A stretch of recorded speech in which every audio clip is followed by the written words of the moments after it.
Assalamualaikum warahmatullahi wabarakatuh, Bapak Ibu Guru peserta Pretest PPG Guru Agama Islam. Pada kesempatan kali ini kita akan belajar tentang dakwah dan wilayah kekuasaan dinasti Abbasiyah. Nah, kisi-kisi ini ada pada kisi-kisi ke-27. Untuk informasi saja Bapak Ibu Guru bahwa di dalam YouTube ini yang tersedia hanya pembahasan yang sesuai dengan kisi-kisi pada tahun 2022 ini. Baik Bapak Ibu Guru, kita langsung saja membahas kisi-kisinya dulu. Kita bedah dulu kisi-kisi ke-27 ini. Diberikan informasi tentang perkembangan dakwah dan perluasan wilayah Islam pada masa dinasti Abbasiyah. Mahasiswa dapat mendeteksi perkembangan dakwah dan perluasan wilayah Islam pada masa dinasti Abbasiyah. Jadi di sini kita hanya nanti diberikan soal mengenai informasi terkait tentang perkembangan dakwah serta perluasan wilayah pada masa kekuasaan dinasti Abbasiyah. Nah, dari informasi itu kita mendeteksi bahwa apakah informasi itu termasuk ke dalam perkembangan wilayah dan perluasan wilayah pada masa dinasti Abbasiyah. Jadi kita tinggal tentukan dari informasi di soal apakah itu termasuk pada dinasti Abbasiyah atau bukan, ataukah yang lainnya, begitu ya. Baik, sebelum kita ke soal, kita akan pelajari dulu pembahasan teori atau pembahasan materinya. Sedikit ya kita pelajari. Pada masa pemerintahan dinasti Abbasiyah, luas wilayah kekuasaan Islam semakin bertambah, meliputi wilayah yang telah dikuasai Bani Umayyah, antara lain Hijaz, Yaman Utara dan Selatan, Oman, Kuwait, Irak, Iran, Persia, Yordania, Palestina, Lebanon, Mesir, Tunisia, Aljazair, Maroko, Spanyol, Afghanistan, dan Pakistan, dan meluas sampai ke Turki, Cina, dan juga India. Nah, nanti jadi Bapak Ibu Guru, bisa saja soalnya nanti, misalkan yang mengalahkan atau yang merebut kekuasaan dinasti Abbasiyah, mohon maaf, yang merebut dinasti Bani Umayyah, yaitu dinasti Abbasiyah. Misalkan bisa saja soalnya seperti itu, atau bahkan soalnya nanti misalkan disebutkan kekuasaan dari dinasti Abbasiyah, kemudian Bapak Ibu Guru diminta untuk menentukan kekuasaan tersebut dimiliki oleh Bani siapa gitu. Baik, berikutnya paragraf kedua. Khalifah Al-Mansur berusaha menaklukkan kembali daerah-daerah yang sebelumnya membebaskan diri dari pemerintah pusat dan memantapkan keamanan di daerah perbatasan. Di antara usaha-usaha tersebut adalah merebut benteng-benteng di Asia, kota Malatya, wilayah Kappadokia, dan Sisilia ya, pada tahun 756 sampai dengan 758 Masehi. Ke utara, bala tentaranya melintasi pegunungan Taurus dan mendekati Selat Bosporus.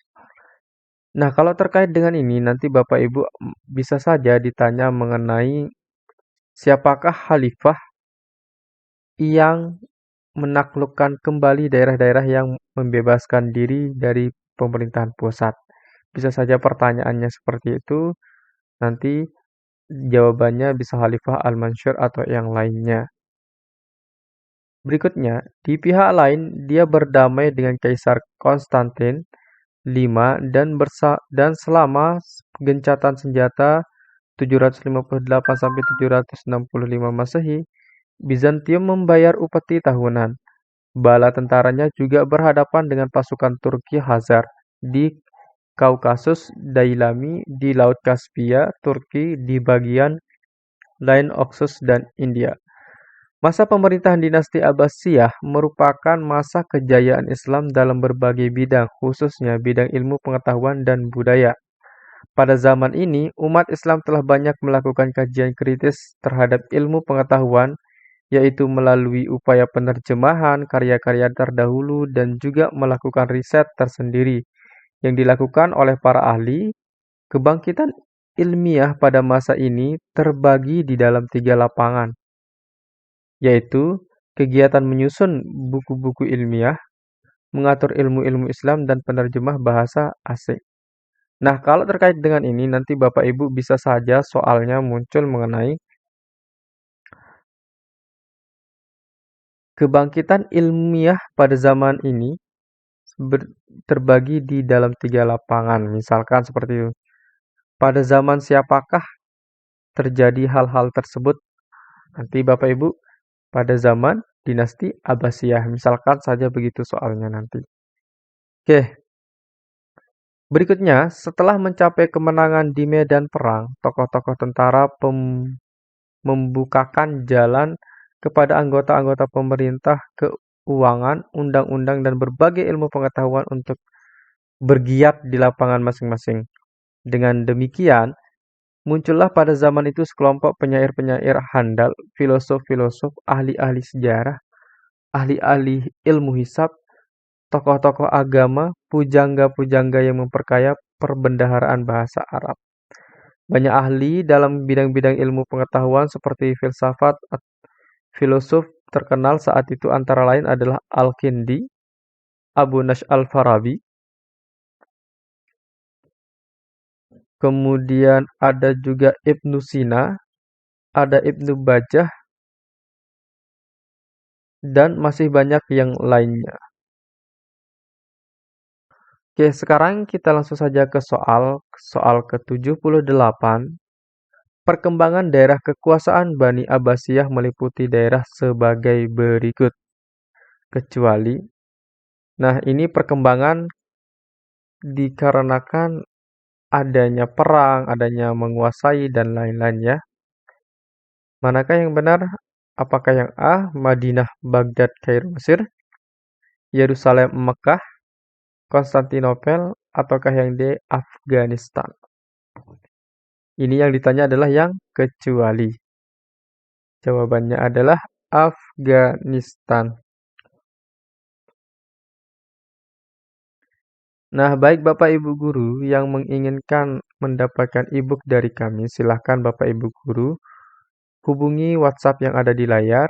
Nanti di e-booknya akan dilengkapi dengan kisi-kisi, pembahasan, serta soal sebanyak 300 lebih ya Bapak Ibu Guru ya. Oke, sekarang kita lanjut ke soal pembahasan berikutnya.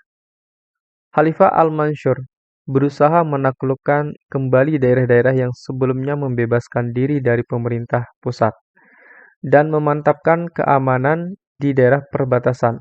Di antara usaha-usaha tersebut adalah merebut benteng-benteng di Asia. Di antaranya kecuali, pada saat Khalifah Al-Mansur itu, dia akan merebut benteng yang ada di Asia. Nah, nama-nama benteng itu yang manakah? Ini jangan lupa yang dicari ada kecuali, berarti yang bukan rebutan dari Khalifah Al-Mansur. Apakah A. Kota Malati, B. Wilayah Kapadosia, C. Sicilia, D. Turki? Tadi kita sudah bahas di pembahasannya. Jawaban yang benar adalah yang D, yaitu Turki. Baik Bapak Ibu, itu saja yang kita dapat sampaikan dan dapat pelajari di video kali ini. Semoga bermanfaat. Silahkan Bapak Ibu yang menginginkan e-booknya dihubungi nomor yang tertera di atas tadi. Atau di deskripsi juga ada. Silahkan Bapak Ibu tinggal klik linknya saja langsung terhubung dengan WA-nya nanti. Klik saja atau chat saja bilang Kak mau buku PPG PAI-nya. Sekian, Assalamualaikum warahmatullahi wabarakatuh.